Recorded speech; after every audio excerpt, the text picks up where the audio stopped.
అబ్బబ్బా ఏం జనం ఏం జనం గొర్రెతో ఒక బెత్తడు అన్నట్టు ఉండే ఉద్యోగాలేమో కొన్ని వచ్చిన పిల్లలేమో బొచ్చెడు మంది. వరంగల్ పట్నంలో ఎంకే నాయుడు కన్వెన్షన్ హాల్లా జాబ్ మేళా పెడితే ఇగో గిట్ల సమ్మక్క జాతర తీరుగొచ్చిండ్రు చదువుకున్న పిల్లలు. చదివిన చదువుకు చేసే కొలువుకు సంబంధం ఉండకున్నా మంచిదే గాని 4 రూపాయలు వచ్చే పని ఏదైనా దొరకాలని దాన్లాడుతున్నారు. కొలువు కోసం కొట్టుకున్నంత పని చేసిండ్రు పిల్లలు.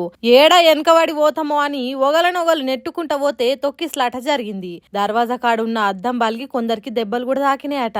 మంత్రులు కొండా సురేఖ సీతక్కలు కలిసి షురూ చేసిన జాబ్ మేళా కాబట్టి మంచి నౌకరే వస్తుందని తండోపతండాలుగా వచ్చిండ్రట.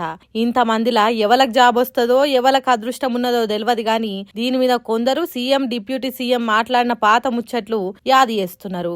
ఎక్కడ కూడా ఈ దేశంలో నోటిఫికేషన్లు ఇవ్వమని ఉద్యమాలు జరిగినాయి, నోటిఫికేషన్లు ఇవ్వమని ధర్నాలు జరిగినాయి. కానీ ఇంతగానం నోటిఫికేషన్లు ఇస్తే ఎట్లా కొన్ని ఆపుండ్రు అని ఎక్కడైనా ఈ దేశంలో ధర్నా జరిగిందా? మొదటిసారి తెలంగాణ రాష్ట్రంలో మీ ప్రభుత్వం వచ్చినాక నోటిఫికేషన్లు కొన్ని వాయిదా వేయండి అని ధర్నాలు జరిగినాయి. పబ్లిక్ సర్వీస్ కమిషన్ ప్రక్షాళన ద్వారా క్యాలెండర్ తో ఎప్పుడు పరీక్షల నోటిఫికేషన్లు వస్తూనే ఉన్నాయి. అది ఏ స్థాయికి వెళ్ళిందంటే ఒకప్పుడు నోటిఫికేషన్ కావాలని ధర్నాలు చేసే పరిస్థితి నుంచి నోటిఫికేషన్లు అన్ని పెద్ద ఎత్తున వస్తా ఉన్నాయి. ఒకదానికి ఒకటి కొంత గ్యాప్ ఇవ్వండి, మాకు కొన్ని ఆపండి అని చెప్పి రాష్ట్రంలో ఉన్నటువంటి నిరుద్యోగ యువతి యువకులు ఆందోళన చేసే అంత స్థాయిలో ఈ రోజు రాష్ట్ర ప్రభుత్వం నోటిఫికేషన్స్ ఇస్తా ఉంది. ఇన్నరా ఎట్లా అంటున్నారో? నోటిఫికేషన్లు వద్దని తెలంగాణలో ధర్నాలు ఎక్కడ చేసిండ్రో వాళ్ళకే ఎరక గాని అంతగానం ఉద్యోగాలు ఇచ్చి నిరుద్యోగులకే విసుకొచ్చేటట్టు చేస్తే మరి వీళ్ళంతా ఎవరు? మీరు అంతగానం కొలువులు ఇస్తే ఈ కొట్లాటేంది? నోటిఫికేషన్ వద్దని ఎవరన్నా వద్దంటారా? నోటికి హద్దుండాలే కదా అని పాత వీడియోలను లింకు చేసి కామెంట్లు చేస్తున్నారు కొంతమంది.